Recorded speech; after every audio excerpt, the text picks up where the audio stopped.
Bapak Ibu Saudara, kebayang gak sih sama kita?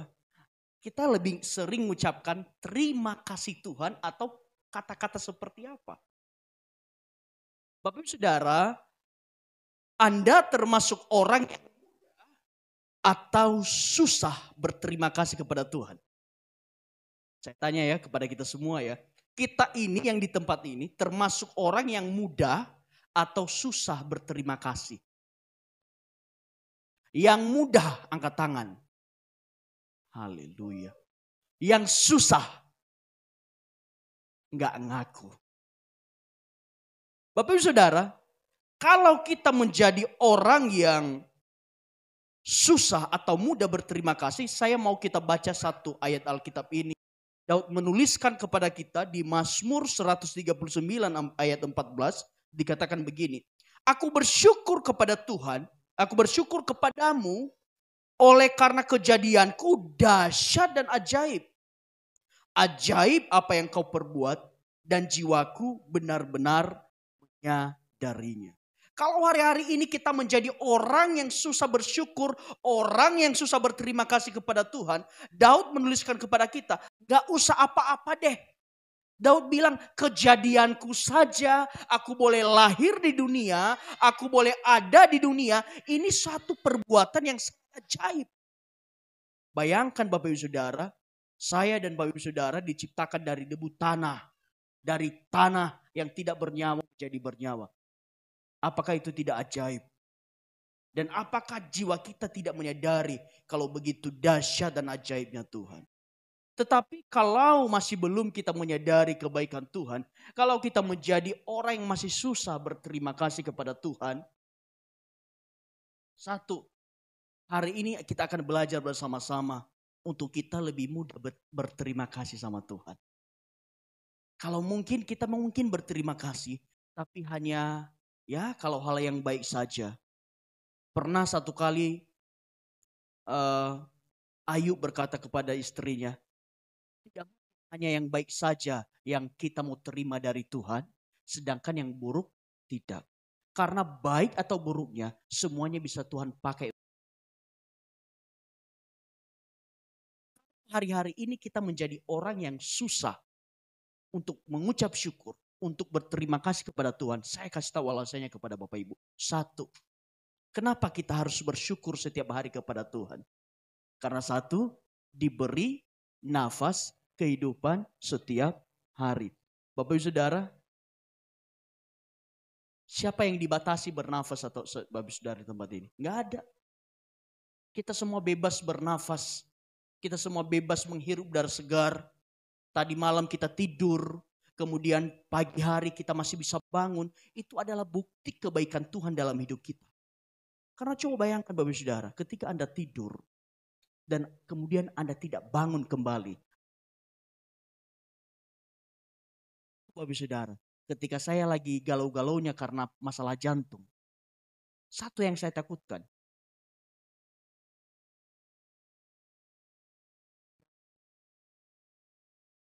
lagi tidur, tiba-tiba lewat. Tapi itulah baiknya Tuhan. Sampai hari ini kita masih ada di tempat ini. Jantung kita masih berdetak, kita masih bernafas. Itu adalah suatu hal yang harus kita bilang terima kasih Tuhan. Amin. Nah, Bapak Ibu Saudara, kenapa nafas kita harus kita hargai? Karena mari kita hitung-hitungan Bapak Ibu Saudara. Tahu Bapak Ibu Saudara, dalam 1 menit rata-rata manusia dewasa menghirup udara sebanyak 7-8 liter. Jadi dari data ini saya ingin Bapak Ibu Saudara, seberat apapun masalah yang dilewati, saya mau Bapak Ibu Saudara tetap bersyukur. Dalam 1 menit saja, udara yang diperlukan itu 7-8 liter. Kemudian jika dikalkulasi dalam 1 hari, berarti manusia itu menghirup udara sekitar 11.000 liter. Jadi dalam 1 menit 7-8, dalam 1 hari sampai 11.000 liter. Kemudian dari total 11.000 liter udara per hari, yang akan kita hirup sekitar 20% yang merupakan oksigen. 80%-nya campuran. Tapi yang murni pure oksigen itu 20%. Dan kemudian dari total 11.000 itu 20%-nya artinya per hari seorang manusia menghirup sekitar 2.200 liter oksigen.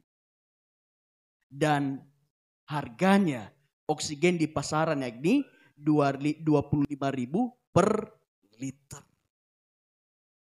Dan oksigen yang kita hirup per harinya kalau dijumlahkan dalam nilai uang sejumlah 5.500. Jadi hari. Jadi dalam satu hari manusia menghirup udara dengan harga 5.500.000 dengan kapasitas 2.200 liter. Nah bayangkan kalau 1 tahun oksigen yang dibutuhkan biayanya sejumlah 2.500.000 rupiah. Bayangkan Bapak Saudara, kurang baiknya apa Tuhan coba? Dia berikan kita oksigen yang bisa kita hirup dengan bebas tanpa harus bayar. Bayangkan kalau Anda 1 tahun di rumah sakit dengan memanfaatkan oksigen 24 jam selama setahun, maka nilai 2 miliar lebih yang Anda harus bayar untuk bernafas. Saya berapa bulan lalu, hampir setahun, saya mengalami sesak nafas. Dan kadar normal nafas manusia di persentase itu adalah 75% sampai 99%.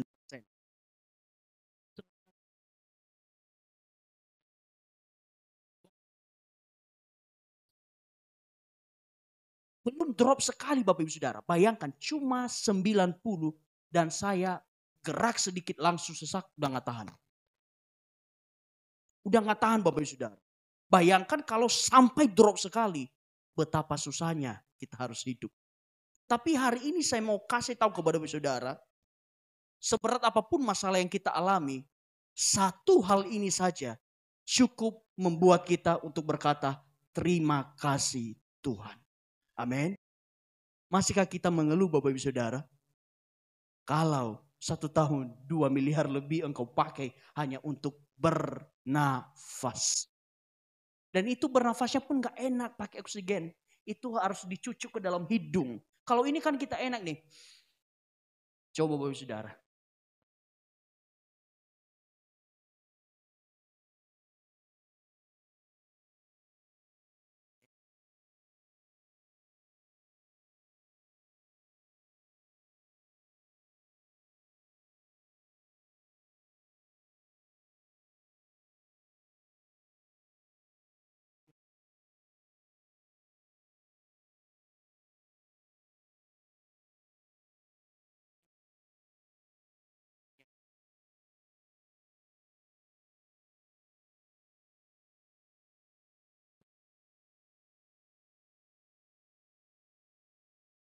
Jadi Bapak Ibu Saudara, hari ini alasan kita berterima kasih kepada Tuhan. Karena setiap hari kita masih diberi nafas kehidupan yang bisa kita nikmati.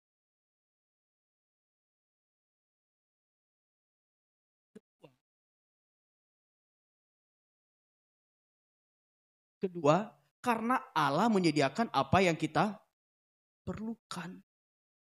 Bapak Ibu Saudara, siapa yang percaya bahwa Tuhan pelihara hidup? Satu firman Tuhan di Filipi 4 ayat 9 dikatakan begini.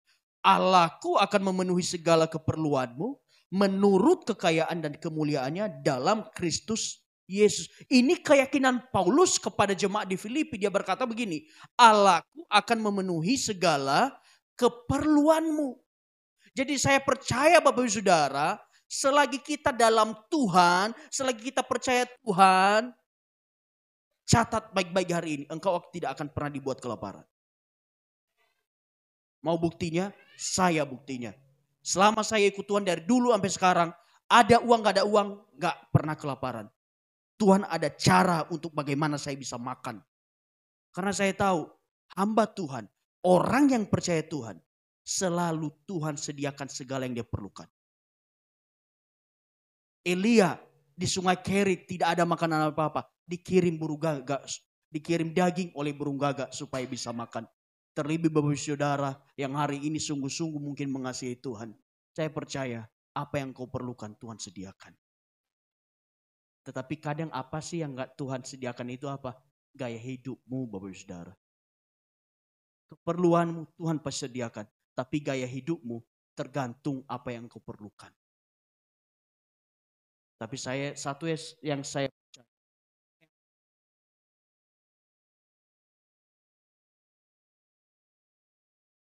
6:25-29. Kita baca sama-sama ya.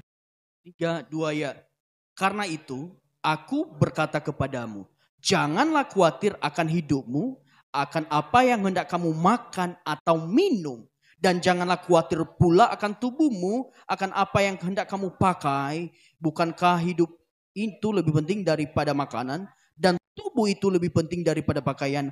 Pandanglah burung-burung di langit yang tidak menabur dan tidak menuai dan tidak mengumpulkan bekal dalam lumbung, namun diberi makan oleh Bapamu yang di sorga. Bukankah kamu jauh lebih berharga dan melebihi burung-burung itu? Dapat menambahkan selasa saja pada jalan hidupnya. Dan mengapa kamu khawatir akan pakaian?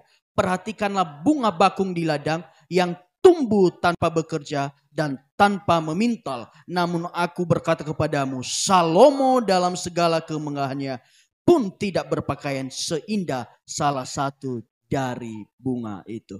Satu hal yang saya mau kutip dari sini Bapak Saudara. Tuhan berkata begini.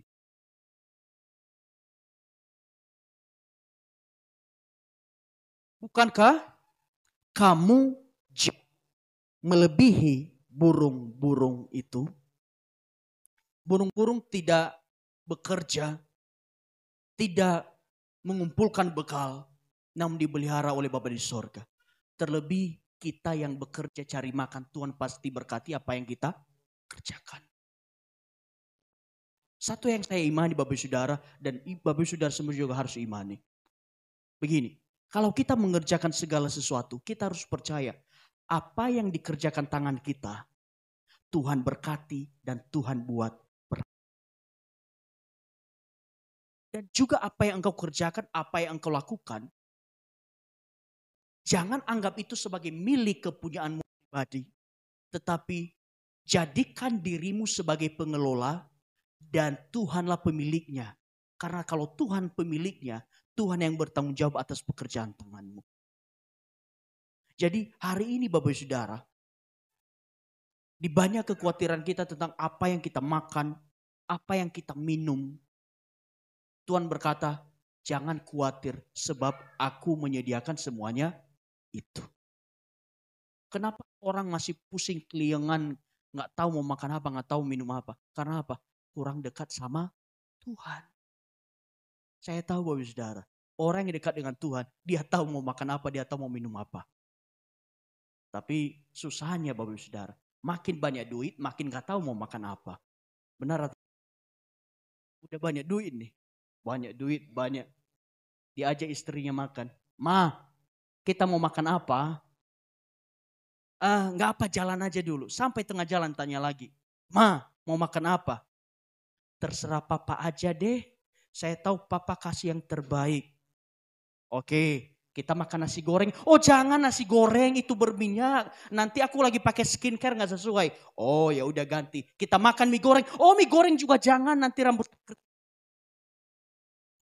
Akhirnya dari berbagai perdebatan suaminya, kalau begitu mau makan apa? Katanya terserah. Tapi terserah itu bikin kita pusing. Bapak-bapak yang pernah mengalami, coba senyum dong. Bapak Saudara gak usah bikin pusing. Apa yang bisa makan, dimakan. Asalkan jangan makan kaki meja. Karena Tuhan sendiri sudah jamin kepada kita satu hal. Bahwa selagi kita ada dalam pemeliharaan Tuhan, engkau tidak akan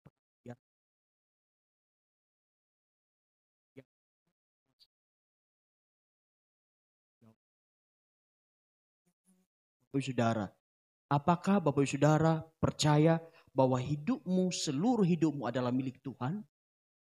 Kalau kita tahu hidup kita milik Tuhan, tak usah pusing. Jodohmu, apapun yang engkau perlukan, Tuhan sediakan. Tetapi kadang susahnya karena apa? Karena engkau berusaha jalan.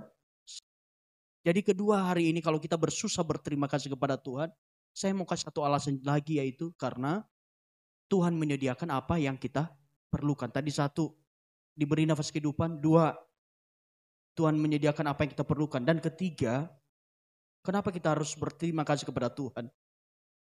Karena ketiga, tidak ada pergumulan yang tidak bisa kita lewati. Katakan samping kiri kananmu, badai pasti berlalu bro.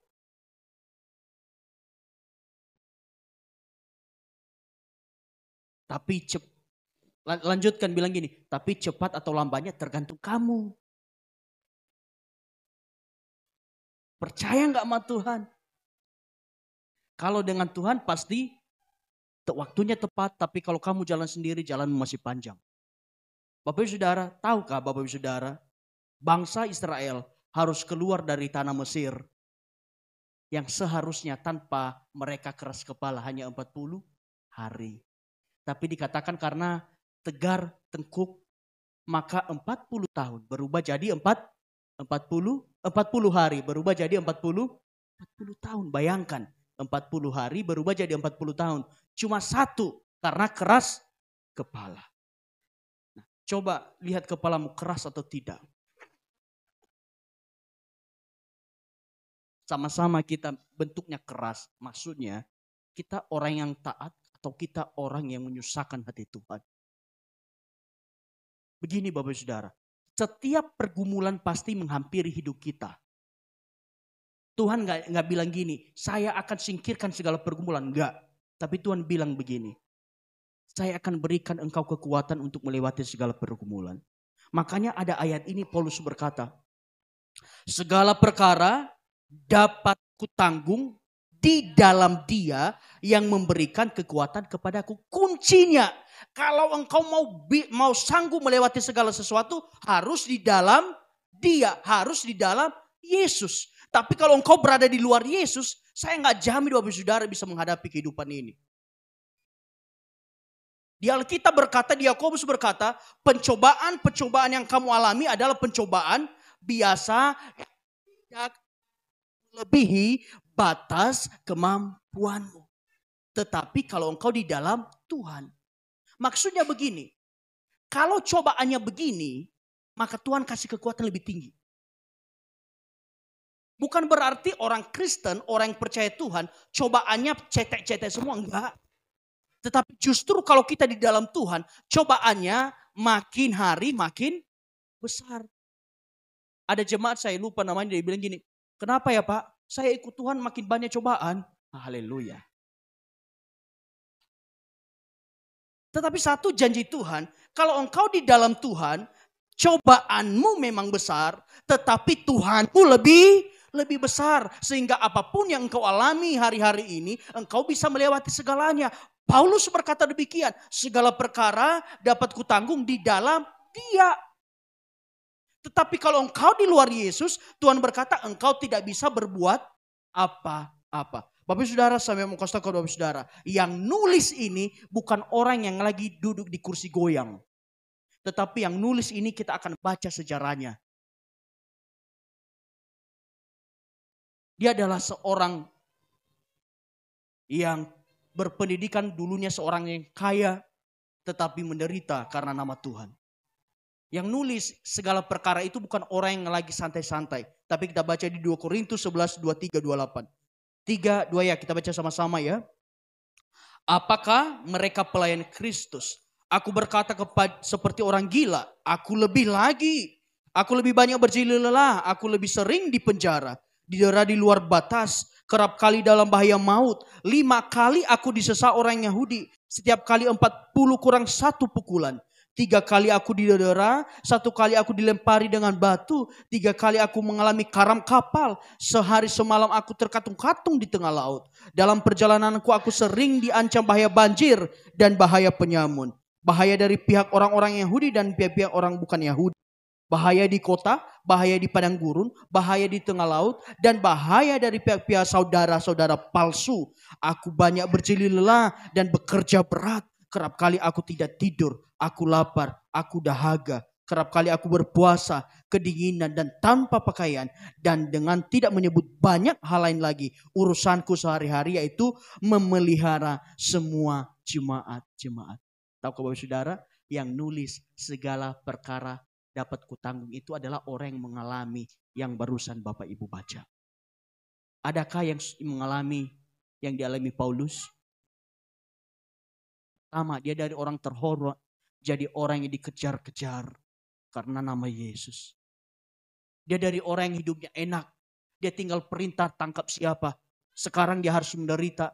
Dipukul karam kapal kedinginan. Tapi dia berkata begini. Dari kesekian hal yang dia alami. Dia tetap berkata. Segala perkara dapat kutanggung di dalam Yesus. Saya juga rindu suatu saat Bapak Ibu Saudara.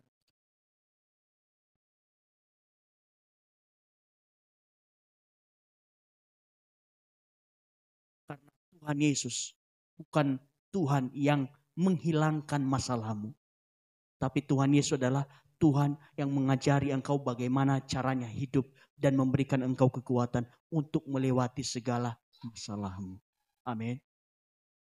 Jadi kalau hari-hari ini Bapak Ibu Saudara mengalami banyak beban, banyak cobaan, banyak masalah. Imani dan percaya kalau engkau dalam Tuhan. Tidak ada perkara yang tidak bisa kamu lewati. Karena di dalam Tuhan kita punya kekuatan yang baru. Satu lagi Bapak Ibu Saudara. Apa yang harus kita ucapkan terima kasih kepada Tuhan. Karena kasihnya yang sungguh besar. Yohanes 3:16. Karena begitu besar kasih Allah akan dunia ini. Sehingga telah mengaruniakan anaknya yang tunggal. Supaya setiap orang percaya kepadanya tidak binasa. Melainkan beroleh hidup yang kekal. Bapak Ibu Saudara, hal ini pernah saya bayang-bayangkan. Saya bilang begini. Kalau demi saya saja, Tuhan bisa korbankan nyawanya. Kalau saya setia ikut Tuhan, masa saya minta sesuatu dari Tuhan tidak dikasih? Kalau nyawanya saja dia tidak sayangkan untuk berikan kepada kita. Terlebih Bapak Saudara, apa sih yang kau minta? Tapi pertanyaannya sebaliknya.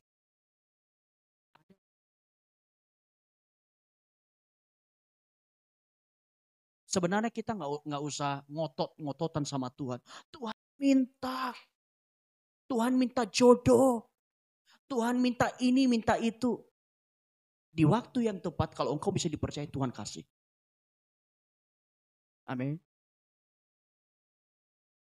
Kalau engkau sudah siap. Kalau engkau menjadi bejana yang utuh. Dan datang kepada Tuhan. Tuhan isi bejanaku. Tuhan pasti isi dengan penuh. Tapi kalau engkau menghampiri Tuhan dengan bejana yang bocor. Ingat bejanamu gak akan. Kalau engkau datang menghampiri Tuhan. Engkau minta berkat dengan hidupmu yang sudah siap. Dibentuk indah di hadapan Tuhan. Minta apa saja yang kau kehendaki dan engkau akan menerimanya. Kau datang kepada Tuhan dengan yang masih penuh dosa, penuh pelanggaran, gak ada pertobatan, gak ada rasa bersalah, gak ada mau niat mau minta maaf ke Tuhan, gak ada niat mau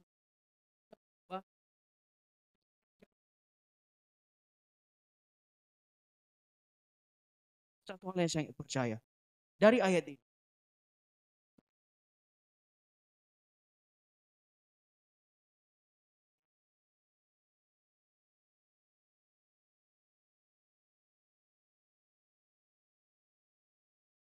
Jadi hari ini Bapak Saudara, jangan sampai engkau menjauhi.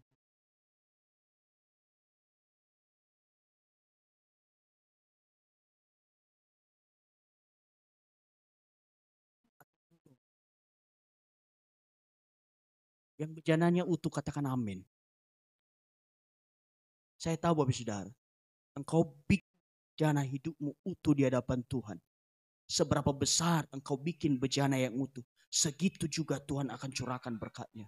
Tahukah ada satu cerita dalam perjanjian lama. ketika ada seorang janda yang kehabisan gak punya apa-apa. Kemudian disuruh menyediakan apa? Menyediakan buli-buli, menyediakan wadah. Untuk minyak itu terisi penuh sampai dengan wadah yang mereka siapkan.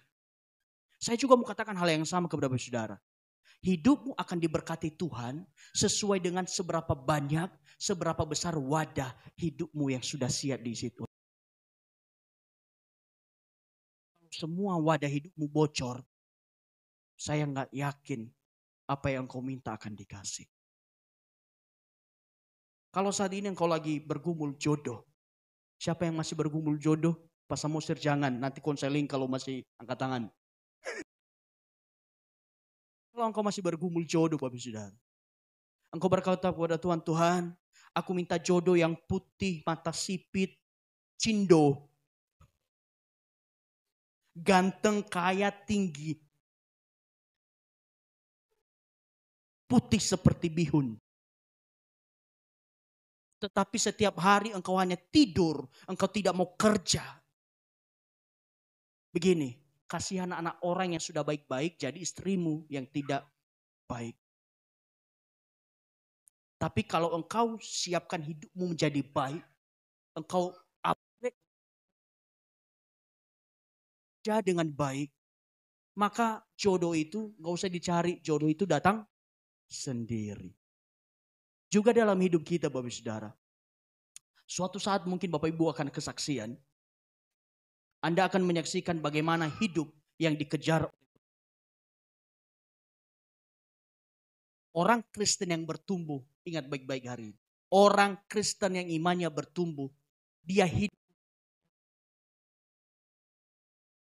Orang yang tidak mengenal Tuhan, dia berusaha mengejar berkat Tuhan dan meninggalkan Tuhan.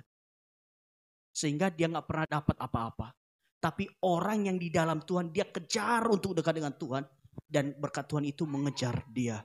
Dan saya rindu Bapak Ibu Saudara, saya dan kita semua adalah orang-orang yang dikejar dengan berkat Tuhan. Karena kalau nyawanya saja dia berikan kepada kita, terlalu kecil kalau cuma minta untuk diberkati. Amin. Satu ayat lagi Bapak Saudara. Kita baca sama-sama yuk sambil berdiri.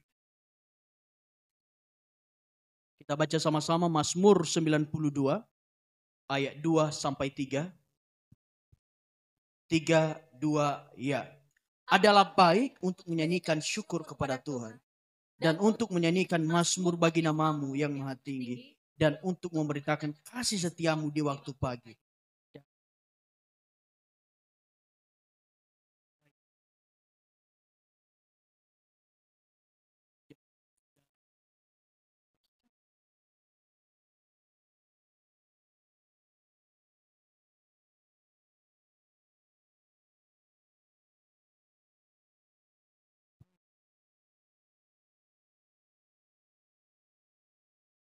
Amin. Amin.